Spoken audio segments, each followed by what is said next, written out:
The stars stretched like endless lanterns in the dark sea of space. A fleet of weary ships drifted between them, silent and slow. Inside those ships lived the last of a people who had lost their home. Their world had burned under the weight of a disaster no one could stop. Now they carried their memories, their hopes, and their children inside steel walls that were breaking with age. The fleet had traveled far, searching for safety. They had knocked on the doors of mighty empires, but none opened. Some powers mocked them. Some chased them away with fire. Others feared them, saying they carried danger. Everywhere they went, they found closed gates. The fleet moved on, weaker after every journey. Inside the largest ship, an old leader named Malik sat in the council chamber. His face was lined with both wisdom and sorrow. Around him sat others captains, healers, farmers, teachers. Their voices rose in frustration. "We cannot keep drifting," one said. "Our fuel is almost gone. If we do not find a world soon, the ships will die. Every empire has turned us away," another replied. "Why would the next be different?" "Because we must believe it will be," Malik answered. His voice was quiet but firm. "If we lose hope, our people will not survive another day." Beyond the council room, the corridors were filled with the sound of life, though it was thin and weary. Children played with broken tools, pretending they were toys. Mothers comforted them with soft songs of a home the young ones had never seen. Engineers patched broken pipes again and again, though the repairs never lasted long. In one corner of the ship, a young pilot named Nira stood at the viewing window. She had watched stars for so long that she no longer felt awe, only a kind of emptiness. She whispered to herself, "Will there ever be a place for us?" The scanners hummed. Lights blinked. Then, suddenly, an alert rang across the deck. The crew rushed to the control room. On the screen, a small blue planet appeared, turning slowly in the dark. It glowed with oceans, clouds, and green lands. "A habitable world," an officer gasped. His hands trembled. "Rich air, water, land. It could sustain us." Nira leaned closer to the screen. "But it is not empty. There is life there, civilizations, advanced technology." The officers turned to Malik. The old leader studied the image. His eyes softened. "After so long, we have found a world. But will they accept us?" The council debated. Some feared another rejection, another door closed in their faces. Others said they had no choice. Supplies were too low to continue. The children were already weak. If they turned away now, they would not last the journey to another system. Finally, Alex spoke, and his words settled the storm. "We will reach out. If they see our weakness, perhaps they will also see our truth. We come not as conquerors, but as seekers of life." The fleet sent a signal toward the blue planet. Simple words carried on old transmitters, asking for peace, for shelter, for a chance to live far below on Earth. Those signals were caught by human satellites. At first, the messages confused them. Scientists and governments rushed to study the strange voices. The words were rough, translated poorly by machines, but the meaning was clear. "We are without a home. We ask for your mercy," the news spread quickly. People on Earth filled with questions and fear. Some said they may be dangerous. They may bring harm. Others said they are lost. How can we deny them? In a meeting of world leaders, voices rose like thunder. Military generals warned of invasion. Politicians worried about resources. Yet there were also voices of compassion. A young translator named Arun spoke bravely in that hall. He had spent years studying the signals of space, never expecting to hear one answered. Now he stood before leaders of nations and said, "They are not a threat. They are a people who suffer. If we close our doors, what does that make us?" The debate raged, but the alien fleet waited in silence. Days passed. Food stores in the ships grew smaller. Engines groaned. Children cried in hunger. Nira watched Earth from the window of her ship, fear and hope fighting inside her. She whispered, "Please do not turn us away." At last, Earth responded. A message filled the alien ships, translated into their tongue with care. We hear you. We do not yet know your hearts, but we will not strike. Approach slowly. We will meet you in peace. The crew burst into tears of relief. For the first time in years, their hope rose. Malek bowed his head and said, "Perhaps this world is the light we have searched for." As the fleet turned toward the blue planet, the stars behind them seemed darker, heavier. They had nowhere else to go. The future now rested in the hands of the people of Earth. In the camp, days grew heavier. Food was short. Children grew pale. The people tried to stay hopeful, but whispers of despair spread. Nira walked among the families and promised them that things would get better. Yet in her own heart, doubt gnawed. One night while she sat by the sea, she saw Arun approach. The human translator carried a notebook filled with alien words he was learning. He smiled gently. "You are worried." Nira sighed. "Your people do not all want us here. Some look at us with kindness, others with hate. Which is the true face of Earth?" Arun sat beside her. "Both," he admitted. "We are divided, just like you. But I believe the better face will win." "Why?" Nira asked. "Because kindness has strength that fear cannot match. It grows slowly, but it grows." Nira looked out at the waves. His words warmed her, even as doubt remained. Soon, the sickness struck harder. A group of children collapsed in the camp. Their parents wailed in grief. Oren rushed to help, but his medicine was not enough. Human doctors arrived with machines and tools, working side by side with him. The scene was tense, but also powerful. Two peoples, once strangers, fought together for the same lives. When word of this reached the wider world, hearts began to change. Images of alien children lying in human hospitals spread through screens. People saw human nurses holding small alien hands, whispering comfort. They saw scientists working late into the night to study cures. They saw parents, both human and alien, standing side by side in shared worry. The protests outside the camp began to soften. Some who had once shouted turned silent. Others brought gifts, small but meaningful blankets, bread, drawings made by children. Malek watched it all and whispered, "This is how trust is born." Not in grand speeches, but in shared pain. Yet challenges remained. Some leaders still doubted. Some warned of the cost. A few still called for the fleet to be sent away once their sick were healed. But among the people, something was changing. Fear was still present, but compassion was spreading faster. Earth was learning not just about the visitors from the stars, but about itself. The camp, though fragile, began to feel like the start of a new community. Children played again, mixing human games with alien ones. Scientists built small greenhouses to grow food that both sides could eat. Engineers worked on water systems that helped the aliens breathe more icily. The visitors had not yet found a home, but they had found something just as rare a chance. And in the silence of the night, when the stars shone bright, Malek raised his eyes to the heavens. "Our people may yet survive," he whispered. "But the test is not over. The hardest trials are still ahead." The camp by the sea was beginning to feel alive again. Children laughed as they played near the water, mixing human games with alien songs. Doctors reported progress against the sickness. Greenhouses produced food that both sides could eat. For the first time in many years, the visitors felt a touch of peace. But peace is fragile. One evening, Earth's satellites caught a strange signal from deep space. It was powerful, sharp, and full of warning. Military leaders studied it with cold faces. Scientists confirmed the truth. Another fleet was approaching. This was not a convoy of refugees. It was a fleet of war. When the visitors heard this, fear swept through the camp. Malek gathered with his council. His voice shook with both anger and sorrow. "They have found us. The empire that once refused us now comes to claim us.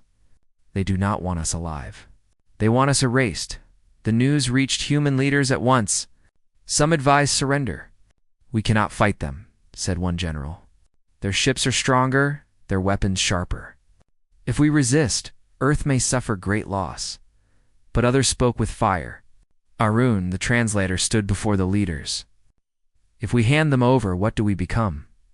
Are we protectors or cowards? These people came to us with trust. If we betray them, we betray ourselves. The debate tore through Earth, just as it had before. Fear weighed heavy, but compassion was stronger this time. The memory of sick alien children in human hospitals was still fresh. People marched in streets, holding signs that said, "We will not abandon them." In the camp, Nira prepared her ship.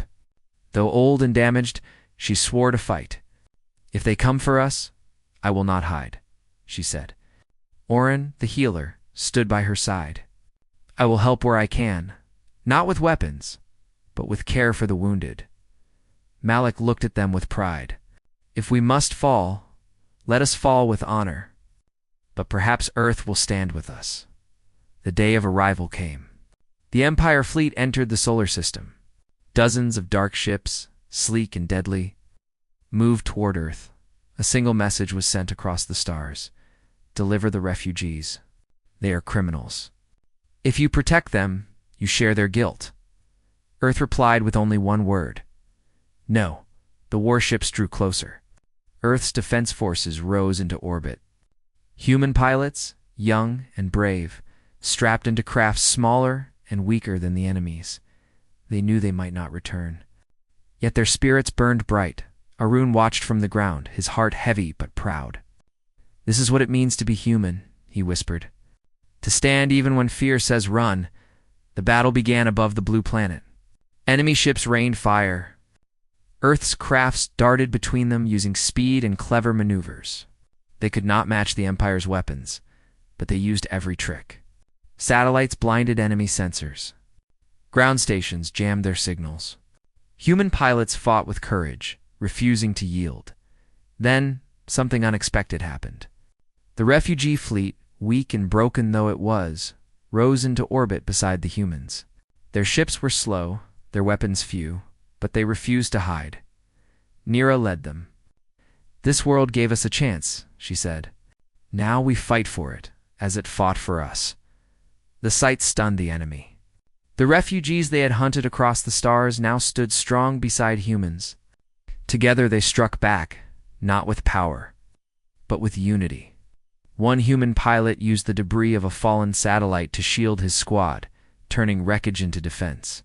A refugee ship, too damaged for battle, crashed itself into an enemy vessel, breaking both apart. On the ground, people watched the skies glow with fire. Families held hands, whispering prayers. Doctors readied hospitals. Engineers sent quick repairs to orbiting crafts. Everyone had a role. The Empire commander sent another demand: "Surrender them, and we will leave you in peace." But Earth sent no answer. Its silence was louder than words. At last, after hours of fierce fighting, the Empire fleet began to retreat. Their pride had been wounded. They had not expected such resistance from a single planet. They had not expected the hunted to rise in defiance. Cheers erupted across Earth.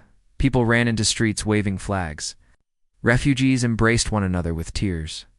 The war was not won forever, but the first victory was theirs when the battle ended. Damaged human ships returned to the surface. Refugee vessels limped back into safe orbit. Many were lost, but many survived. On the shore, Malik stood before both humans and aliens. His voice carried with strength.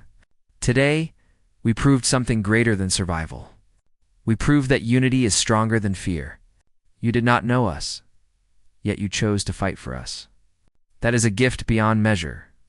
Arun translated his words, but the meaning was already clear to many. Humanity had shown the galaxy its heart. That night, the stars seemed brighter.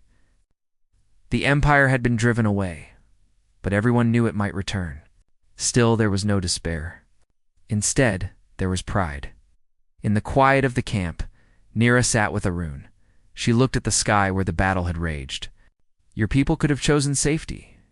Instead, they chose us." Arun smiled faintly. "Perhaps that is what it means to be human. To protect not only ourselves, but those who have no shield.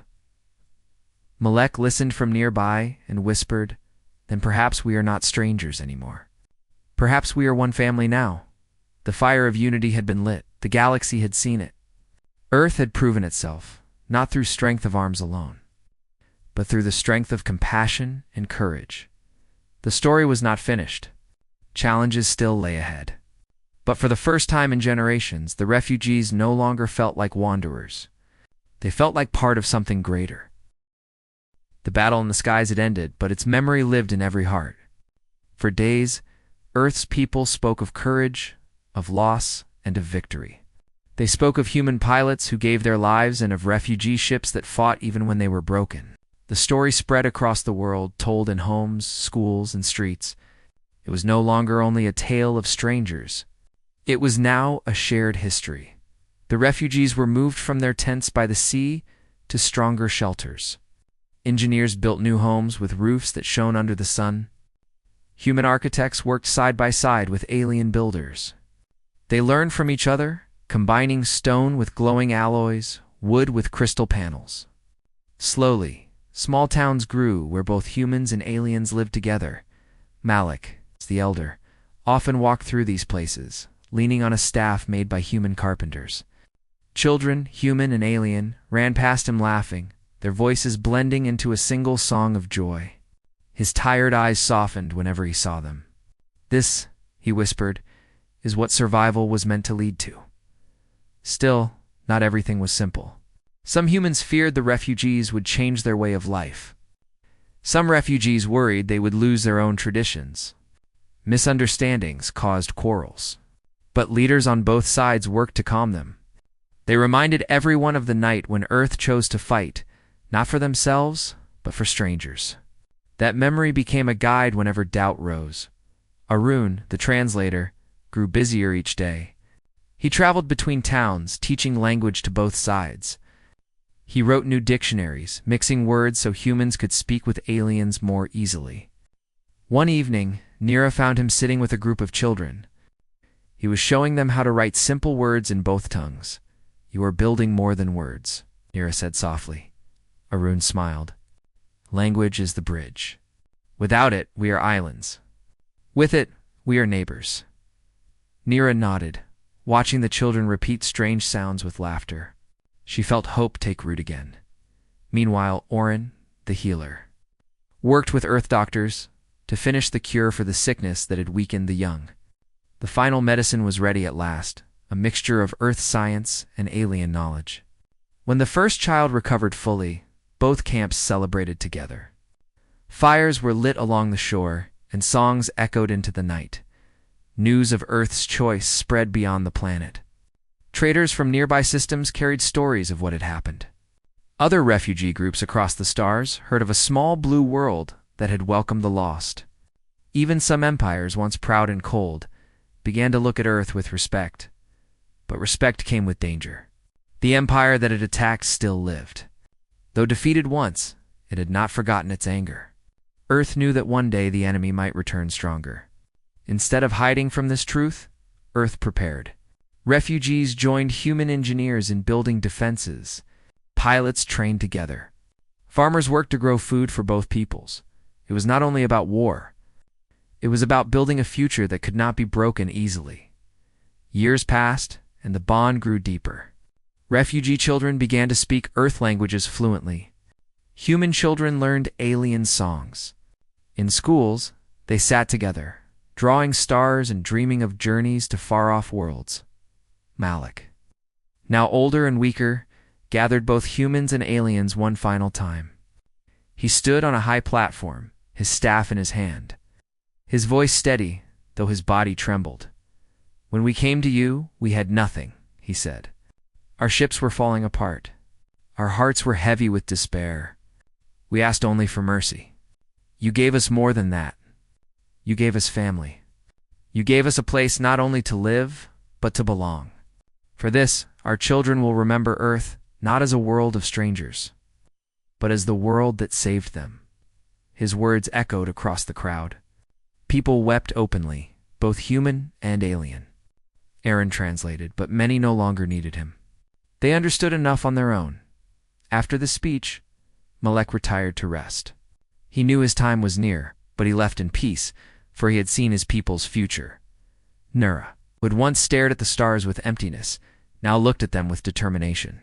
She worked with human pilots to design new ships, stronger and faster. "We will not drift again," she said. "Together we will explore, not as beggars, but as equals." Arun continued to travel, teaching and learning. Oren built a great hospital where both humans and aliens studied healing together. Each day, they healed wounds not only of the body, but of the heart, and so Earth changed. It was no longer only a human world.